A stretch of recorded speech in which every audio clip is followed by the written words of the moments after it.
Deputeti i Shkodrës Tom Doshi rishkund qeverinë. Një ditë pasi shqetësimin e tij e shprehu në mbledhjen e grupit socialist, deputeti i Shkodrës Tom Doshi lëshon publikisht kritika të forta ndaj punës së qeverisë së drejtuar nga Edi Rama. Pa u ndalur te një apo dy ministra, Doshi nuk ka dyshime nëse duhen bërë ndryshime në qeveri. Ndryshime dihet që ka ardhur koha, se janë shumë ministra janë konsumu. S'ka ardhur koha hala për me bën publike.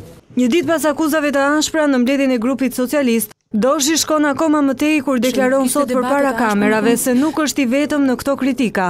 Unë çdo gjë lidhi me ankimet që ka baza, me shqetësimet. Unë për veti s'kam, por problemi është se shqetësimet janë bazë. Se baza, më thonë, është lanë mas doret. Reagimi deputetit të Shkodrës vetëm shtoi radhët e socialistëve të zemëruar me qeverisjen. Të parët shpërthyen Ben Blushi dhe Pandeli Majko. Pa kohë më parë përballë Adi Krastës në Agon Channel, Pandeli Majko foli me tone kritike. Kjo është një qeveri e cila bën shumë reklam, por nuk di të shpjegoj vetëm. E cila për disa arsye, në disa fusha ka dalë edhe jashtë kontekstit asaj që është folur në fushat elektorale. Në fushat elektorale, Partia Socialiste është shfaqur më e ëmbël dhe nuk ka pohuar disa nga problemet në cilat do duhet ishte ashtu siç po shfaqet sot. Ndërsa zëri më i guximshëm që ka bërë her pas here opozitën e brendshme në parti, ka qenë Ben Blushi, i cili pas përmbytjeve do ta komentonte kështu mënyrën se si e përballoi qeveria fenomenin.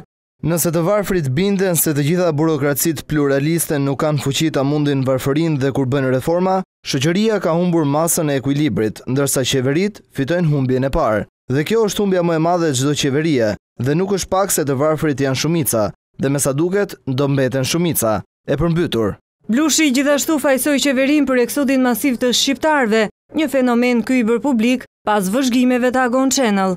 Kur qeverit për një kohë të gjatë përsërisin veten, pra qeverisin një lloj pandryshuar cilësinë e jetës, popujt ndëshkojnë veten. Kur mendojnë se nuk ka kohë të presër sepse çdo qeveri që vjen do t'i ngjajë asaj që ikën, edhe ata ikin emigrojnë. Vetëm gjatë vitit 2014, afro 2% e shqiptarëve kanë ikur nga Shqipëria. Kjo është shifra më e lartë e regjistruar në vitet e fundit. Edhe dje pas mbledhjes së grupit socialist, Ben Blushi deklaroi se deputetët e Partisë Socialiste anashkalohen nga procesi si përzgjedhja e kandidatëve për zgjedhjet lokale, por sipas tij nëse ndodh, edhe në këtë rast, do të ishte fatale sepse qeveria është shumë e konsumuar.